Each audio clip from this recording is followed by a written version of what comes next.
नमस्कार, आप देख रहे हैं भारत न्यूज टीवी खबरों की पड़ताल। मैं हूं आपके साथ में जितेंद्र। आइए नजर डालते हैं कुछ खास खबर। क्या बताएं? सर, चुनाव में सर जमालपुर विधानसभा में जो समस्याएं हैं और आपके प्रतिनिधि बनकर आप बैठे हैं, तो क्या कहना चाहेंगे सर?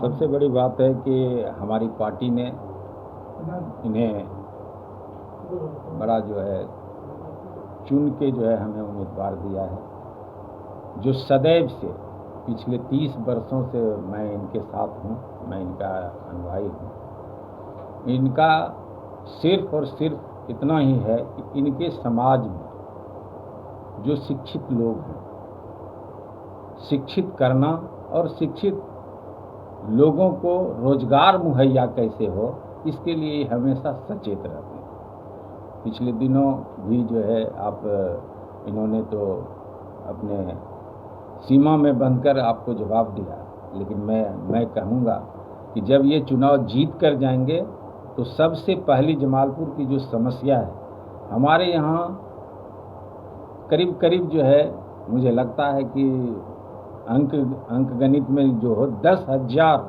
युवा बेरोजगार है, जो कि जो है जिसे कि कल नौकरी होनी चाहिए। उसका परिवार भूख से बिलट रहा है, वह परिवार छिन्न भिन्न हो रहा है। सबसे पहला मैं मेरे बड़े भाई और आदरणीय अजय बाबू यदि चुनाव जीतते हैं, सर, या 10 लाख? 10 लाख मैं नहीं कहूँगा, क्योंकि मैं जमालपुर विधानसभा क्षेत्र के अंतर्गत की बात कर रहा हूँ। इसलिए मुझे 10,000 युवक जो अभी जिसे निहायत आवश्यकता है रोजगार की, मैं अपने माननीय यदि ये विधायक होते हैं आप लोग के सहयोग से, तो मेरी पहली डिमांड होगा कि ऐसे युवाओं को जो बेरोजगार है उनके लिए कोई न कोई जो है रोजगार मुहैया कराने की प्रयास आप करें। दूसरा, मैं शिक्षक हूँ। शिक्षक होने के नाते समाज में जो कमियाँ हैं, हमारे मुंगेर प्रमंडल में सबसे बड़ी कमी जो है स्वास्थ्य के लिए है। कोरोना काल की आप लोगों ने चर्चा की है भी। कोरोना काल का जो विभत्स रूप देखने के लिए समाज में मिला सरकार की ओर से, उसे बयां अभी करना जो है उचित नहीं होगा कि वो क्या लूट थी। 14 दिन के क्वारंटाइन में 2 दिन में घर वापसी होता था और 12 दिन का जो है ब्लैकमेलिंग होता था। ये बातें चुनावी हो जाएगी, लेकिन मेरा जो सबसे बड़ा बात है कि मैं माननीय यदि अपने हमारे अध्यक्ष भी हैं, हमारे उम्मीदवार भी हैं, हमारे अभिभावक भी हैं, यदि ये विधायक होते हैं तो सबसे पहला काम होगा कि मुंगेर प्रमंडल में कोई एक बड़ा जो है ना मेडिकल कॉलेज हो। जमालपुर का जो हॉस्पिटल है इसे कम से कम रेफरल का हॉस्पिटल का दर्जा हो। और यह विधानसभा के लिए बहुत बड़ी बात होगी कि यदि यहाँ मेडिकल कॉलेज होता है तो जमालपुर विधानसभा का ही जो है ना क्षेत्रफल भूखंड ऐसा है जहाँ की मेडिकल कॉलेज स्थापित हो सकता है। न तो वो भूखंड जो है न हमारे मुंगेर में है उपलब्ध, और न तो जो है तारापुर में है, लेकिन वह भूखंड मुंगेर में से हैं सर। और जी बिहार सरकार के 15 वर्षों में और भी शिक्षा विभाग में लचर पचर व्यवस्था हो गई, इसे क्या कहना चाहेंगे? सारी व्यवस्थाएं लचर है। हमारे युवक आज जो है न रोड पर खड़े हैं, जिन्हें समान वेतन, समान जो है न योग्यता के लिए समान वेतन मिलना चाहिए, वह हमारे बच्चे जो है न रोड पर खड़े हैं। MA BA PhD करके जो मूल्य उनको मिलना चाहिए, वेतनमान देना चाहिए, उसे दे नहीं रही हैं। और अंततः यह है कि जो है हमारे यहाँ कोई नियुक्ति है ही नहीं, कोई रोजगार है ही नहीं, सरकारी कोई नौकरियाँ नहीं रह गई। हमारे MA PhD करने वाले बच्चे, हमारे साथी जो भी मेरे विद्यार्थी भी बहुत ऐसे हैं, मैं तो कहता हूं कि जो है ना शायद हजारों में ऐसे हमारे बच्चे हैं जो कि आज PhD की डिग्री लेकर विश्वविद्यालय की दर की ठोकरें खा रहा है कि उन्हें कहाँ नौकरी मिले। मेरा पहली भी प्राथमिकता होगी, यदि यह सरकार बनी, तेजस्वी यदि मुख्यमंत्री बना, तो मैं तो अपने विधायक जी से कहूँगा, जो होने वाले विधायक से, कि आप हमारे युवा शिक्षित बेरोजगारों को निश्चित रूप से उसको जो है शिक्षा के अनुसार उसको समान वेतन और समान कार्य के लिए समान वेतन दिलाएं। सुमन, कांग्रेस का प्रदेश प्रतिनिधि हूँ, पेशे से मैं प्राध्यापक हूँ, विश्वविद्यालय का टीचर हूँ और अभी JRS महाविद्यालय में प्राचार्य के पद। अब मैं आपसे इसी बीच माननीय केंद्रीय मंत्री रविशंकर प्रसाद जी का टेलीफोन हमें आया था मैंने कहा कि मैं आपसे जानना चाहता हूँ कि आप मरकज में आने वाले Indonesia, Malaysia, Burma, Bhutan, Lanka, Afghanistan, Pakistan, चीन, बांग्लादेश से जो लोग आए, लोग यहाँ अपने देश आए, तो ये भी कोरोना लेकर के आए, आपने इनका वीज़ा रद्द क्यों नहीं किया? उन्होंने कहा कि वीज़ा बना हुआ था इसलिए रद्द नहीं हुआ। तो मैंने कहा धारा 370 पर उसकी उसको समझने के लिए ब्रिटेन पार्लियामेंट का सांसद जो है वो उसका वीज़ा आप इमीडिएट रद्द करते हैं, और कोरोना की स्थिति आप जान गए हैं तो इनका वीज़ा आपने क्यों नहीं रद्द किया? आपको विदेशी अल्पसंख्यक जो हैं तो उनका पसीना सेंट की तरह महकता है, और हमारे देश में जो अल्पसंख्यक लोग हैं इनका पसीना दुर्गंध करता है आपको। तीसरी बात मैं कहना चाहता हूँ कि कोरोना का एक और हमारे यहाँ इंपोर्ट होने का नज़ीर मैं देना चाहता हूँ। यहाँ हमारे देश में चार्टर प्लेन से ऐसे लोग 20 लाख लोग विदेश से आए, आपने उनकी मुकम्मल जांच क्यों नहीं की? अगर आपने जांच किया होता, आपने कहा कि आप होम क्वारंटाइन में चले जाओ। हिंदुस्तान का सबसे सम्मानित अखबार द हिंदू लिखता है कि चेन्नई में लोग जो क्वारंटाइन में नहीं जा करके घूमते दिखाई देते हैं। तो ये आपकी व्यवस्था ठीक नहीं रही, ये सरकार की लचर व्यवस्था रही। इसलिए हम चाहे मुंगेर के हों, बिहार के हों, देश के किसी कोने के हमारे जो भाई हों, माननीय प्रधानमंत्री मोदी जी के द्वारा आयातित कोरोना से हमारा देश परेशान है। बंदी हो गई, लेकिन धरातल पर शराबबंदी चौड़ी करती है। अगर सर आप जीत कर आते हैं जमालपुर विधानसभा में, और 3 ऐसा काम बताइए जो सबसे पहले आप वही काम आके करेंगे। पहला काम तो जो हमारे मतदाता या हमारे जमालपुर विधानसभा क्षेत्र के मतदाता हैं, इनसे एक आज भी प्रेम स्थापित है, इसलिए लोग जो है सो प्यार दे रहे हैं, समर्थन दे रहे हैं। यह जो है सो यह प्यार और समर्थन उनके द्वारा आज दिया गया प्यार और समर्थन, यह जो है सो मेरे द्वारा कायम रहे उनके लिए, ये सबसे बड़ी बात है। दूसरा कि अपने एक प्रतिनिधि को जो अपने कर्तव्य का निर्वहन करना चाहिए, जब वह प्रतिनिधि अपने कर्तव्य का निर्वहन करता है और सरकार के द्वारा बनाए गए आर्थिक साधनों के अनुरूप, और वह उस अपने कर्तव्य निर्वहन को जनता पर कृपा मानता है, तो यह जब कृपा मानने लगता है तो ये गड़बड़ बात हो जाती है। तो मैं अपनी ओर से अपने कर्तव्य निर्वहन में, वो मेरा काम है, उसे मैं जनता के लिए कृपा नहीं मानता। जमालपुर में सर एक उद्योग चलता था जिससे कि बड़े बड़े घर महल बनते थे, और वो उद्योग था गिट्टी का, वो बंद हो चुका है। तो क्या आप जीत कराएंगे तो क्या ये पहाड़ फिर से चालू हो सकता है? देखिए ऐसा है, वो 1976 असाधारण गजट भीम बांध आश्रय करके निकला था। उसके तहत जो क्षेत्र आए उस असाधारण गजट में, जिसकी सहमति माननीय महामहिम राज्यपाल की हुई है, तो वह एक कानून बन गया। लेकिन उसके बावजूद भी गिट्टी उद्योग से बहुत सारे मजदूर उसमें काम करते थे। वैसे क्षेत्र जो भीम बांध आश्रय के तहत नहीं आते हैं, लेकिन वो आ गए हैं, इसकी चर्चा में जरूर करूँगा। सर अपना पूरा परिचय बताएंगे। जी, मेरा नाम हुआ डॉक्टर अजय कुमार सिंह। मेरे गांव का नाम हुआ संग्रामपुर जवायत, पोस्ट पुरुषोत्तमपुर, जिला मुंगेर। और जमालपुर विधानसभा से प्रत्याशी हैं महागठबंधन के? जी। कांग्रेस के उम्मीदवार? जी। बना रखा है कुछ, आपको क्या क्या करना है वो प्लान?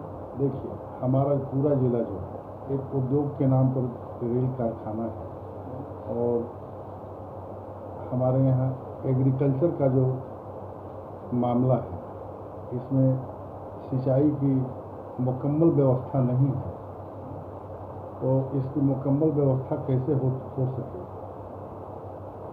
कि कृषि का कार्य जो लोग लगे हुए हैं कृषि से प्रकृति के बेरुखी से वो चिंतित न रहें, पहला काम तो ये है। दूसरा काम स्वास्थ्य के क्षेत्र में जो आपने देखा कोरोना काल में कि स्वास्थ्य जो सरकार का विषय होता है, उसमें डॉक्टरों की कमी इस जिले में 141 सृजित पद में पूरे जिले में मात्र 71 डॉक्टर काम कर रहे हैं। और तो हमारे यहाँ एक मेडिकल कॉलेज तो होना ही चाहिए। इस कोरोना काल में जो है आपने जनता को किस तरीके से सपोर्ट किया था?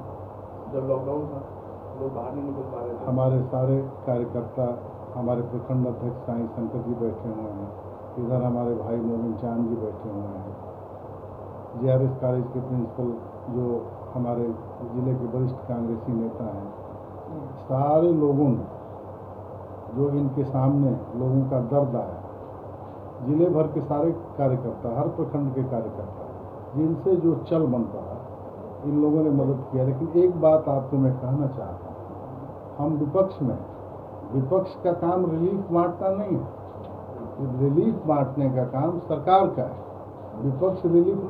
लेकिन उसके बावजूद भी हमारे कार्यकर्ताओं के पास जो साधन था उसके अनुरूप खड़े रहे। लेकिन सरकार जिसको रिलीफ बांटना चाहिए उसमें लोगों का सहयोग सरकार नहीं कर पाई। सबसे बड़ी बात है कि बिहार सरकार, जो माननीय मुख्यमंत्री नीतीश कुमार जी जिसके मुखिया हैं, 15 साल में इन्होंने कहा कि 15 साल में बिहार को आत्मनिर्भर बना देंगे, रोजगार सृजन करेंगे। तो बिहार में 2020 में विधानसभा चुनाव जो कर रहे हैं कोरोना महामारी को करते हुए, और जमालपुर विधानसभा में किस किस समस्या को लेकर आप किस मुद्दे पर उतर रहे हैं, उससे क्या कहना चाहेंगे? जमालपुर विधानसभा क्षेत्र में जो मूलभूत समस्या है, हमारे यहाँ एशिया का सबसे बड़ा कारखाना, रेल कारखाना एक ज़माने में हुआ करता था, वह अपनी अंतिम सांस गिन रहा है। इसमें 22,000 मजदूर काम किया करते थे, जिससे कम से कम लाखों परिवार की रोजी रोटी चलती थी। आज उसकी संख्या घट गई है, तो लोग बेरोजगार हो गए हैं, और जब लोग बेरोजगार हो जाएंगे तो अशांति कायम हो जाएगी। अशांति कायम न हो, इसके लिए तो सोचना ही चाहिए।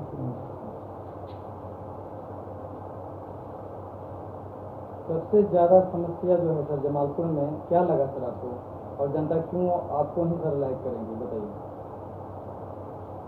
ऐसा है कि जनता का पूरा प्रेम मिल रहा है, पूरा समर्थन मिल रहा है, और जो लोग 15 साल से विधायक थे उनके समर्थन में कमी आई है, तो उनकी कमी के चलते हमें समर्थन मिल रहा है। आपको सिंगापुर की तरह जो छूट लेनी चाहिए थी कि आपको 1 सप्ताह की मैं छूट देता हूँ, सारे जो हमारे मजदूर बिहार से बाहर थे वो आ जाते, तो हमारे ज़िले में रोज़ 25, 50, 60, 70, 80 की संख्या में संक्रमित लोग नहीं पाए जाते, तो बेचारे संक्रमित हो गए वहाँ। आपने तो संक्रमित करा दिया उनको, और संक्रमित जब हो गए, बिहार के बॉर्डर पर आए, तो माननीय मुख्यमंत्री जी उनको अपने यहाँ लाने के लिए तैयार हुए। जमालपुर में सर 15 वर्षों से जदयू का तिरंगा तीर लहराया जा रहा है, उसे किस चुनौती को कैसे करेंगे? उनसे मेरी कोई चुनौती नहीं। वो अपने आचरण से, अपने व्यवहार से जो लोगों को उन्होंने दुखी किया है, उनसे लोग दुखी हैं, और जनता का अपार समर्थन मिल रहा है। भारी मतों से जनता जीत दिलाने के लिए संकल्पित है। सरकार कह रही कि सर हमारा 7 निश्चय योजना बिल्कुल 100% सफल रहा और हमारी सरकार बनी तो 7 निश्चय का जो प्रोग्राम है वो 2 के रूप में लेकर आएंगे, उस पर क्या कहना चाहेंगे? ऐसा है कि 7 निश्चय योजना में मैं वो जल योजना की बात करता हूँ। आप बेहतर होगा कि आप किसी नल को, गांव के किसी नल को जब खोलेंगे तो उससे सिर्फ हवा निकलेगी, पानी नहीं निकलेगा। इसको आप सफल मानते हैं तो मैं इसके बारे में कुछ नहीं कहा। जो भी मान गली और नालियाँ बनती हैं तो आप चाहे वो मनरेगा के तहत बनती हों, चाहे जिस फंड के तहत बनती हों, उसमें जो स्थिति है उसको मैं कहना नहीं चाहूँगा। जो सड़कें ग्रामीण विकास विभाग की ओर से बनती हैं उसको 6 महीने में अगर टूट जाना है तो इसका या उन गली और नलियों में की दुर्गति हो जानी है 6 महीने में और साल भर में, तो इसका अंदाज़ा आप स्वयं लगा सकते हैं कि इसमें कहाँ कहाँ जो है सो होल है और उस होल के बारे में हमसे बेहतर आता है। और आप यहाँ पे तो आपने उन युवाओं के बारे में कुछ सोचा है जो युवा आज अपने परिवार को छोड़ करके दूसरे शहरों में जाते हैं नौकरी करने के लिए, कि उनको कैसे वापस लाया जा सके? ये बात आपने बड़ा मौजू उठाया है। जैसे मैं अपने विधानसभा क्षेत्र की बात करता हूँ, यहाँ बियाडा की जमीन है, उसमें छोटे उद्योग लगाए जा सकते हैं। आज मैं वो बंगलवा पंचायत में तो कुछ कम्बल बीनने वाले लोग थे जो भेड़ी रखते हैं। उन लोगों ने कहा कि हमारे यहाँ पहले एक काम चलता था, करघा का काम चलता था, लेकिन अभी जो है सो वो दिक्कत में हो गया। तो मान लीजिए हर आदमी सिग्नेचर का और मंट कार्लो का कंबल नहीं वो गाँव मान देहाती कंबल जो होता है उसका उपयोग करता है गरीब आदमी। तो जब ये लोग बनाते थे तो अपनी मजदूरी के अपने भेड़ का बाल काटते थे, उससे कंबल बनाते थे और लोग खरीदते थे इसको। तो एक मैं आपको उदाहरण दे रहा हूँ। तो जैसे उत्तराखंड में चमोली, भटोली ऐसी जगहों में जो थुलमा बनता है, थुलमा माने समझते हैं, वो ऐसे रेसादार होता है, वो कंबल टाइप का, उसमें ऐसे निकालता है। तो ऐसे तालीम अगर लोगों को दी जाएगी तो इस ढंग के उद्योग उनके लिए लाभप्रद होगा। उसकी ट्रेनिंग होनी चाहिए। हमारे यहाँ जो कृषि एग्रीकल्चर यूनिवर्सिटी में ऐसी ट्रेनिंग दी जाती है, उनके लिए मतलब ट्रेनिंग दिलानी चाहिए। ऐसे कई तरह के उदाहरण हैं जिससे रोजगार का सृजन किया जा सकता है। शराबबंदी को आप बिहार में कितना कारगर मानते हैं? शराबबंदी तो बिहार में माननीय मुख्यमंत्री जी ने घोषणा की कि शराबबंदी हो गई, लेकिन शराबबंदी की जो स्थिति है हर थाने में, हर जिले में शराब बनना कहीं बंद नहीं, और इससे जो उपार्जन होता है उसकी हिस्सेदारी कहीं न कहीं तय है, इससे इनकार नहीं किया जा सकता। बाकी खबरों के लिए देखते रहिए भारत न्यूज़ टीवी, खबरों की पर्दा।